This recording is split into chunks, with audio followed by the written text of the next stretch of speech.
বন্ধুরা মিলে সবাই একসাথে ঘুরতে যাব, ভাবতে ভাবতে বন্ধুরাই হারিয়ে যায়।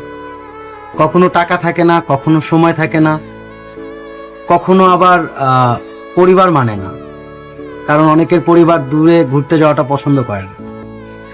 তারপর এক সময় আস্তে আস্তে বন্ধুরাও হারিয়ে যায়, যে যার মতো, হয়তো বা কেউ ক্যারিয়ার নিয়ে ব্যস্ত হয়ে পড়ে, দেখা হয় না, কথাও হয় না, যোগাযোগ আস্তে আস্তে কমে যায়। হয়তো বা বছরে একবার কথাবার্তা হয়, হাই হ্যালো এই তো। হয়তো বা সোশ্যাল নেটওয়ার্কে মেসেজ, যে কি অবস্থা দোস্ত, কেমন আছিস, অনেকদিন দেখা হয় না রে দোস্ত তোর সাথে। আসলে জীবন তো এমনই, তাই না?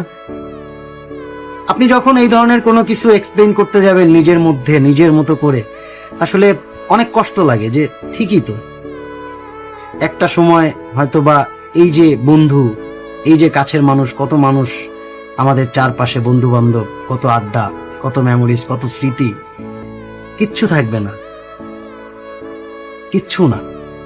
হয়তোবা আপনি আপনার ক্যারিয়ারটা হয়তো অনেক সুন্দর করে ফেলতে পারবেন, বা আপনি অনেক টাকা পয়সা আর্ন করতে পারবেন, সবাই। কিন্তু দেখেন একটা জিনিস, আপনি জাস্ট একটু ফিল করেন যে এই যে টাকার জন্য ঘুরতে না